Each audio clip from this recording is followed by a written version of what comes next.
자, 여러분 반갑습니다. 대기업에서 기업들의 은밀한 속사정을 전달해드리는 대기업 멘토 황호준입니다.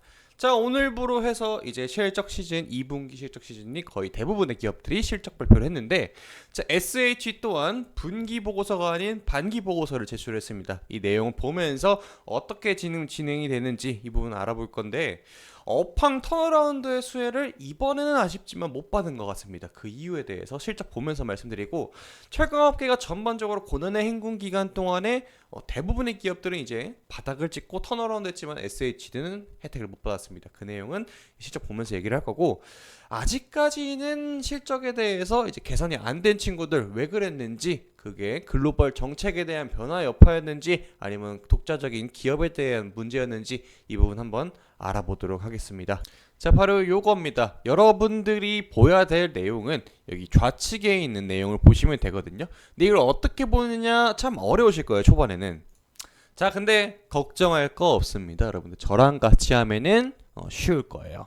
자, 우리가 재무제표를 보는 내용들 뭐 다트 전자공식 다 필요 없어요. 어차피 어려운 내용은 제가 여러분들을 대신해서 해석을 해드리는 게 저의 일이니까 그걸 해드리도록 하겠습니다. 자, 여기 관계기업 주식투자 평가 방법 이런 건 싹 다 무시하시고요. 여러분들이 봐야 될 건 딱 요거 하나입니다. 자, 이 빨간색 영역만 보시면 돼요. 쉽죠? 자, 매출액 뭐 엄청나게 숫자가 많이 적혀 있죠? 걱정하지 마세요. 원입니다. 단위는. 단위 같은 경우는 보통 위에 상단에 있는데 원이니까 그 부분은 그렇게 이해하시면 되시고, 자, 컴마가 여러분들도 이 재무제표를 읽어보시려면 컴마 3개 정도는 이제 딱 여기부터 억이구나라는 감이 바로 오실 겁니다. 실제로 억대 안 나오는 회사는 거의 없습니다. 있으면은 그 문제가 있는 거예요. 여기서부터 억이겠죠. 그러면은 여기부터 2억이 되는 겁니다. 512억이죠. 와, 이번 2분기 때 512억의 매출이 났나봐요 라고 생각하시면 틀립니다. 이거는요, 반기 보고서입니다. 반기 보고서. 자, 분기 반기, 1년 이렇게 이제 3개월, 6개월, 12개월 이런 식으로 나누죠. 우리가 지금 매번 실적을 받아봤던 거는 1분기, 2분기, 3분기, 4분기 실적인데 근데 멘토님 좀 이상하죠? 왜 이번에는 분기 보고서가 나온 게 아니라 반기 보고서가 나왔느냐, 이게 궁금하실 텐데, 이거는요, 회사들마다 다 다르겠지만은 회계 연도를, 그러니까 모든 장부의 정리를 6월 달에 하느냐 아니면 다른 월에 하느냐, 이것에 대해 차이입니다. 근데 통상적으로 분기 보고서가 아니라 반기 보고서를 내는 회사들은 이번에 이제 회계 연도를 갖는다라고 이해하시면 됩니다. 대부분 회사들은 다 이때쯤 해요. 자, 그리고 봅시다. 매출액이 512억 원이 발생을 했어요. 그런데 제가 여기 갖고 왔죠. 지난 분기 매출액이 249억 원입니다. 그럼 이거 어떻게 계산하냐? 단순해요. 빼면 됩니다. 자, 512 마이너스 249 해줍니다. 그러면 여기서 39 꽁 하죠. 여기서 4 해고 10 해주고 6 해주고 2 하면 263입니다.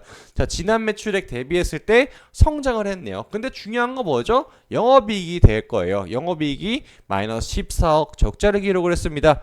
자, 그런데 여기서 영업이익 부분에 보면은 괄호 쳐져 있죠. 자, 여러분들 플러스인 경우에는 이게 플러스라고 표기가 되는 게 아니라 회계 장부 안에서는 이런 식으로 괄호가 열려 있을 때는 이게 손실입니다. 그래서 이런 식으로 보면 된다. 근데 영업이익의 손실이 얼마입니까? 자, 제가 방금 뭐라 했죠? 컴마 3개 때부터 억이다. 그러면은 36억 원 마이너스가 됐다라는 겁니다.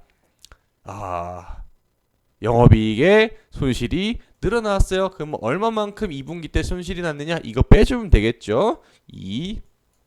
이번에 2분기에선 22억 원. 그러니까 영업이익이 1분기 때 14억 원이 늘어났고, 이걸 다 더해서 마이너스 36억 원이 찍힌 게 바로 이번 반기 보고서에 대한 내용이다라는 겁니다. 자, 그런데 제가 오늘 이 내용을 정리하면서 느낀 게 뭐냐면은, 대부분의 철강 기업들이 이번에 반기 보고서를 내게 되면서 턴어라운드를 했어요. 턴어라운드를 했는데 유독 SH만 이 혜택을 못 봤다라는 겁니다. 그러면은 정리를 다시 해보면은 왜 SH가 이런 이슈가 있었느냐라는 걸 확인하려면 도대체 어디서 봐야 되느냐? 자, 이게 재무제표상에서 이 회사가 무엇을 판매를 하고 있느냐에 대해서 보면 됩니다. 자, 그런데 여기서 보면 되거든요. 어디서 들어갔냐면은 여기 매출 및 수주 상황에 대해서 보면 돼요.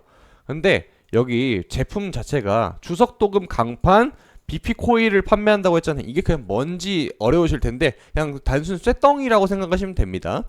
그런데 이것을 판매하는 회사들은 규모가 있는 회사들 같은 경우에는 원자재에 대한 가격이라든지 아니면은 애초에 그 제품 자체를 만들어내는 이 재료 가격 그리고 판관비 이런 부분에 좀 원가 절감을 많이 하는데 아쉽게도 SH는 이런 부분에 대해서 강점이 아직까지는 못 보여줬기 때문에 이 혜택을 못 받았다라고 보면 됩니다. 실제로 매출액 자체를 보게 되면은 반기 보고서 내용 자체에 보게 되면은 내수 부분에서도 반토막 이상이 줄어들었고 수출은 그냥 저장입니다. 지난 분기 대비했을 때 크게 뭔가 변화된 건 없었지만은 내수에 대한 수요가 확실하게 줄어들었다라는 겁니다. 자, 그럼 내수가 왜 줄어드느냐? 어떤 걸 보면은 여기 보면 됩니다. 여기 아래 밑에. 자, 내수 판매는 직거래처, 식관사, 잡관사 등 대리점을 통해서 현금 외상 판매 중이며 거래처별 계약 조건에 의해서 판매를 하고 있다. 수출 판매는 대부분 직수출이다. 라는 겁니다. 자, 주문에 의한 판매가 대부분이므로 품질 향상 및 불량률 저하를 유도하여 거래처의 신뢰를 구축하여 꾸준한 거래 관계를 유지하고 있습니다. 이게 문제가 됐을 수도 있다라는 겁니다. 실제로 대부분의 고객사들이 정말 무수하게 많은 철강 회사들이 많지만은 그만큼 비상장된 회사들도 많고 또 가격 경쟁력에서 이 SH보다 더 좋게 쳐주는 회사가 분명하게 있을 거라는 겁니다. 그래서 기존에 있었던 거래처에서 뭔가 신규 발주가 일어나지 않거나 아니면은 기존에 1분기 때 있었던 이 재고 자산이 이미 남아 있었기 때문에 이 부분에 대해서 추가적인 발주가 없었다 정도로 해석을 하면 되는 겁니다. 자, 이게 1년 내내 지속이 된다. 적자가 계속해서 지속이 된다라면 그거는 회사 자체의 문제라고 보면 되는데 현재까지는 2분기 연속으로 적자가 발생을 했다라는 점 아직까지는 회사가 많이 정말 이 업계 자체에서 지위가 떨어졌다라고 판단하기에는 데이터가 좀 부족한 감이 있다라는 겁니다. 지금은 그럼 여러분 어떻게 봐야 됩니까? 올해 자체는 조금 더 내려놓고 좀 더 멀리 봐야 될 타이밍이다라고 보고 있습니다. 그도 그럴 게 여러분들 시장 자체가 지금 왜 위축이 되는지 잘 아시고 계시죠? 맞아요. 자, 지금 제가 보여드리고 있는 사이트가 무엇이냐면은 미국에서 대선 결과에 대해서 베팅을 할 수 있는 사이트입니다. 이거는 한국인들은 하시면 안 돼요. 해도 되지만은 뭐 권장드리는 내용은 아니고 아무튼 이거에 대해서 얘기를 해드리자면은 지금 여러분들 대통령 후보가 두 분으로 위축이 됐죠. 트럼프랑 해리스 부통령 이렇게 양자가 지금 나와 있는데 지금 트럼프 여기 공화당 쪽에서의 빨간색이 이렇게 표시가 되어 있고 반대편 민주당 쪽에는 카밀라 해리스가 나와 있는 상태입니다. 미국은 이런 식으로 해서 11월달 중순이 되면 대통령에 대한 결과가 나오게 되는데 지금 철강 시장 전체적으로 힘든 게 무엇입니까? 값싼 중국산 철강이 미국에 들어가던 게 지금 관세에 폭탄을 맞았기 때문에 우회로 하던 게 지금 중국발 철강이 지금 한국 시장에 엄청나게 들어와 있어요. 이 재고산이 얼마나 빨리 소멸이 되고 우리나라 철강, 국산 철강이 시장에 유통되느냐가 지금 현재 중요한 상황인 건데 아쉽게도 지금 이게 장기 예갈될 전망이 되게 높다라는 겁니다. 왜 그러냐? 이 행정처분 자체가 바이든 정부에서 올해 6월 달에 내린 행정처분이거든요. 그런데 바이든의 뒤를 나와서 나온 후보가 누구입니까? 오른쪽에 있는 카밀라 해리스 부통령이고요. 반대로 트럼프 같은 사람은 어떤 사람이죠? 자국우선주의가 엄청나게 강한 사람입니다. 트럼프는요. 중국을 죽이기 위해서 엄청나게 강력한 행정조치를 내려도 하루아침에 내려도 이상할 사람이 아닙니다. 엄청난 강경파이기 때문에 바이든이 내린 행정처분이겠지만은 지금 이거를 계속해서 그 기조를 이어갈 가능성이 좀 높다라는 겁니다. 그럼 이걸 언제 정도에 숨돌리면 되느냐?